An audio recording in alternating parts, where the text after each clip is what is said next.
That's what Sharad does, isn't it? BFM 89.9, good morning. Welcome to the morning headlines. I'm Nadia Hassan and I'm staring in for Sharad Kutan while he goes to find himself. And the main theme that we see running through the papers today is actually about New Year's protests.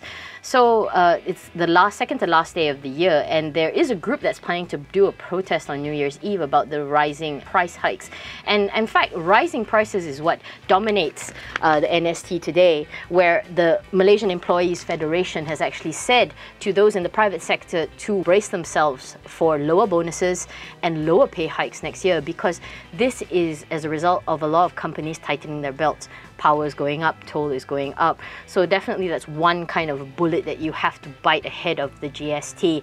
And the other thing, it's gotten as far as there was a report over the weekend that spoke about how shopping malls now have to lower their air conditioning because they want to save themselves on electricity bills.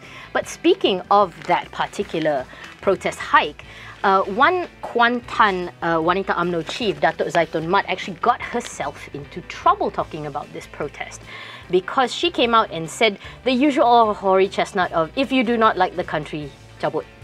It's this old thing where it sounds easier than it is, but it actually isn't. But she got slammed soundly by people from both sides of the political divide talking about it, saying that, look, it's not just such an easy thing. You shouldn't just speak out of turn. Zaitun allegedly made this comment after filing a police report against this protest against rising prices in Kuantan, although this demonstration is allegedly supposed to take place in KL, and royally put her foot in her mouth, as some would actually say.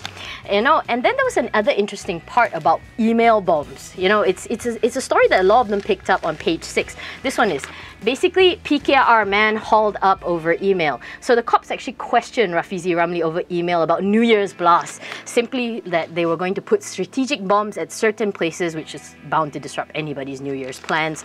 And he had to be called up for PDRM for it. I think as the year winds down, people just get a little bit more sensitive and just a little bit more gung-ho.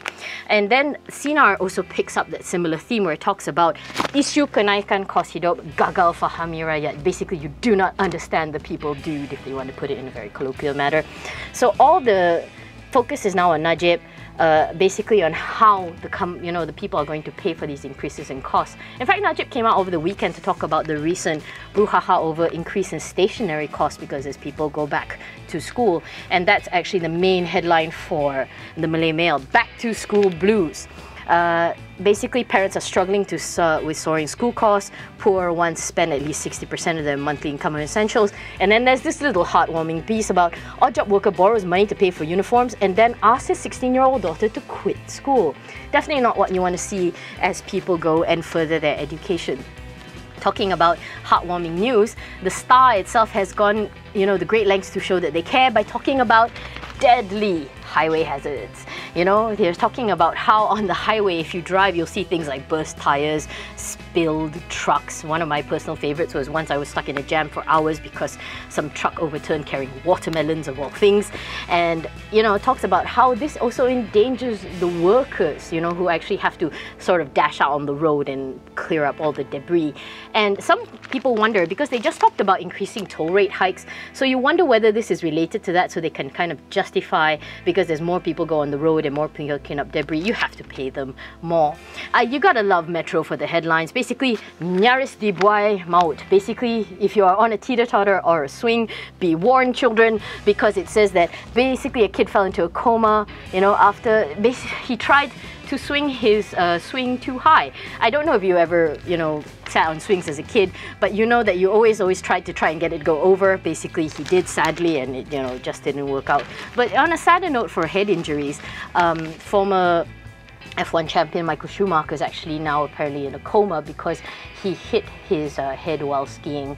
A very sad, he's actually, it's kind of ironic because he's in one of the most dangerous sports in the world, and yet, this brings him down. So even though he was wearing a helmet, so buckle up. And finally, one final headline in relation to this protest. Basically, Utosan comes out and says that they have proof and they're not going to make any arrests ahead of it, but hey, they can come for you. So that's the word of the day, kukuh, which basically means solid.